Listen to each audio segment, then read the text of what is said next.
This is Singh from Quebec और CRB बहुत ही hot topic है जो कि कनाडा में, इसके हम रूल्स बताएंगे और क्या एलिजिबिलिटी क्राइटेरिया, और हमारे साथ एक स्टूडेंट होंगे जो कि बहुत रिसर्च करके बैठे और जिनके साथ बहुत लोगों ने अप्लाई किया है।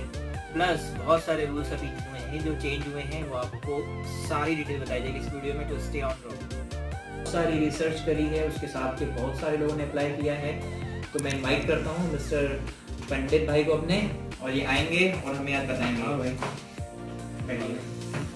क्या हाल है भाई? बढ़िया भाई, आप सुनाओ कैसा चल रहा है? तो बस बढ़िया यार। तो वीडियो आज बना रहे थे यार सीआरबी पे, और बहुत सारे मेरे दोस्तों ने अप्लाई किया है। तो जैसे कि सब जानते हैं सीआरबी कैनेडियन इमरजेंसी रिस्पांस है, एक उन लोगों के लिए जिनका कोविड-19 में जॉब गया है, उनका कोई भी स्टेटस हो, स्टूडेंट हो, पार्ट टाइम वर्कर हो, फुल टाइम हो, सिटीजन हो, कैनेडियन हो, डजंट मैटर, पीआर हो। तो थोड़ा सा एलिजिबिलिटी क्राइटेरिया बता कि लोगों को कौन एलिजिबल है, क्योंकि बेसिकली यहाँ पे स्टूडेंट्स को ही डाउट्स है, बाकी सबको तो क्लियर है। जैसे कि मैं आपको एलिजिबिलिटी क्राइटेरिया बताते हैं, जैसे हमारे बड़े भाई ने पूछा है, तो इसके एलिजिबिलिटी क्राइटेरिया में सिर्फ 5 पॉइंट्स, जो 5 मेन इंपॉर्टेंट पॉइंट्स हैं जो मैं आपको बताऊंगा। पहला पॉइंट ये है कि आप एटलीस्ट 15 ईयर्स के होने चाहिए, आपकी एज 15 ईयर्स होनी चाहिए। एग्जैक्टली, ठीक है। सेकंड पॉइंट ये भी बहुत इंपॉर्टेंट है कि आपको कनाडा में रिसाइड होना चाहिए, कि आप कनाडा में, आप पर ये नहीं हो कि आप बाहर से भी अप्लाई कर रहे हो कि भाई outside of Canada. Third point ये भी बहुत मेजर पॉइंट है, जैसे कि आपको एटलीस्ट $5,000 की इनकम अपने अभी तक कमाई हुई होनी चाहिए। मींस जैसे कि अगर आप 2019 में आए थे बच्चे, तो 2019 के पूरे ईयर में अगर आपने $5,000 कमाए हैं तो वो बच्चे अप्लाई कर सकते हैं। और जैसे कि इसकी दूसरी सिचुएशन भी ये है कि मार्च से लेके आपके लास्ट 12 मंथ तक, मतलब मार्च हो गया अपना, फरवरी, जनवरी, अपने लास्ट 12 मंथ तक आप काउंट करेंगे तो एटलीस्ट आपको $5,000 कमाए होने चाहिए। 3 पॉइंट्स हमारे क्लियर और डिफाइन कर दिया मैंने आपको, तो हम 4th पॉइंट पर आते हैं। 4th पॉइंट ये भी बहुत क्रूशियल पॉइंट है, मतलब ये बाद में सीआरबी की साइट पे उन्होंने अपडेट करा था, तो बहुतों को इसके चक्कर में पैसे भी रिटर्न करने पड़ गए। 4th पॉइंट में यह है कि एटलीस्ट अभी तक आपने $1,000 नहीं कमाए होने चाहिए, मतलब आपके फर्स्ट क्लेम में आपकी कोई भी इनकम जनरेट हुई हो उस समय, तो आपको $1,000 से अबव में नहीं हुई होनी चाहिए, ठीक है। अच्छा, मैं इस पॉइंट को करेक्ट करता हूँ, ये तूने पॉइंट सही बोला कि आपने जिस सेशन के लिए अप्लाई किया है, पहले सीआरबी ने ये डिफाइन नहीं किया था कि आपकी उस ड्यूरेशन में इनकम जनरेट हो सकती है, पहले ऐसा कुछ नहीं था। बाद में ये रूल आया कि जैसे मान लीजिए जो बहुत अच्छे खासे पैसे अर्न कर रहे थे वो उनके आवर्स कम हो गए सिर्फ, बट $1,000 से ऊपर नहीं जा रहे हैं, 1000 के अंदर भी अप्लाई कर सकते हैं। इसमें के साथ भी एक और चीज मैं ऐड करता हूँ इसमें, कि उनकी कोई एक्स्ट्रा इनकम नहीं जनरेट होनी चाहिए, मतलब जैसे आपको स्कॉलरशिप मिल रही है या आपको ईआई मिल रहा है, उसमें आपको आपके कंपनी वाले कोई बेनिफिट्स दे रहे हैं, या आपके कोई भी पार्ट टाइम वर्कर किसी में भी आता है, आपके बेनिफिट्स इंक्लूड होते हैं, तो वो नहीं मिलेगा आपको उसमें, ऐसा नहीं है। इसमें और एक चीज ये भी है कि जब आपने अप्लाई किया तो उसमें क्राइटेरिया जो शुरू से ही था कि नेक्स्ट 14 डेज इन अ रो आपकी कोई इनकम जनरेट नहीं होनी चाहिए, लेकिन बाद में ये ऐड ऑन हो गया कि उस पूरे सेशन में जो आपने 1 महीने वाले सेशन में अप्लाई किया है, फर्स्ट 4 वीक्स के लिए, जो कि 1 मंथ जिसको बोल सकते हैं हम, $1,000 से आपके इनकम ऊपर नहीं होनी चाहिए। ये 5th पॉइंट बहुत ही इंपॉर्टेंट पॉइंट है, किसी को नहीं पता, जैसे कि बहुत एलिजिबिलिटी क्राइटेरिया में है कि आपको अभी तक अपनी जॉब वॉलंटरी क्विट नहीं होनी चाहिए, ये बहुत इंपॉर्टेंट पॉइंट है, तो ये प्लीज इसका ध्यान।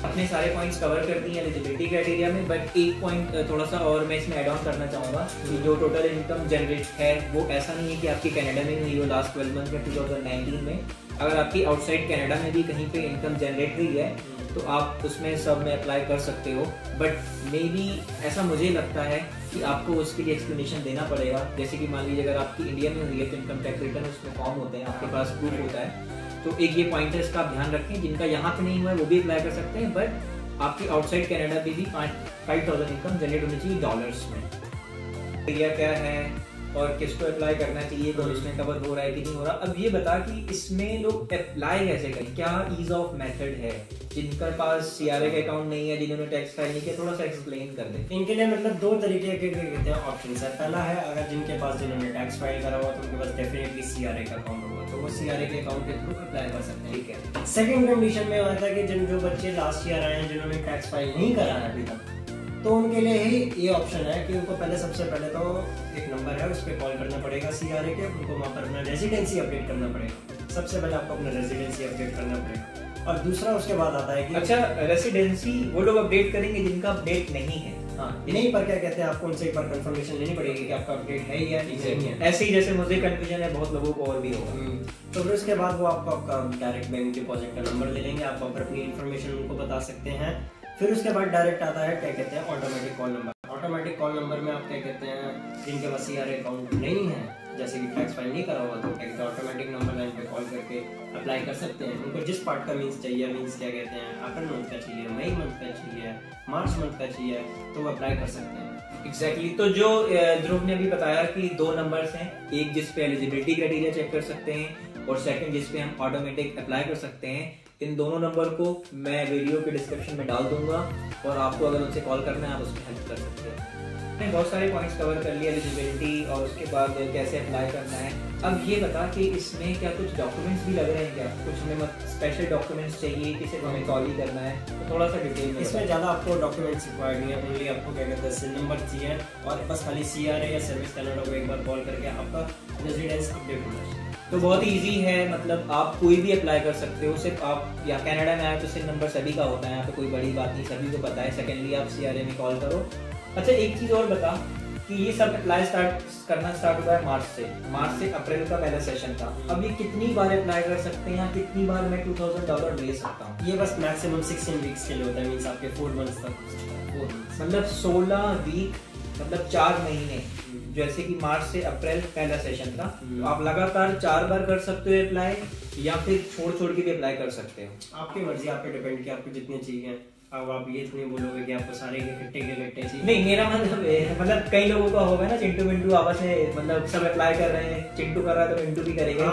मेरा मतलब मेरे जनवरी इनटेक में मेरे बहुत सारे ऐसे दोस्त आए हैं, वो तो कहते हैं हम तो अप्लाई करेंगे। मेरा पूछने का मतलब ये था कि जैसे मान लीजिए मैंने मार्च से अप्रैल सेशन में अप्लाई किया और उसमें मैं एलिजिबल हो रहा था, बट मैं नेक्स्ट अप्रैल से मई में एलिजिबल नहीं हूँ, तो मैं अप्लाई ना करूँ। यही मतलब है कि जिस सेशन में आप एलिजिबल हो रहे हो उसमें अप्लाई करो, और जिसमें एलिजिबल हो रहे हो नहीं करो।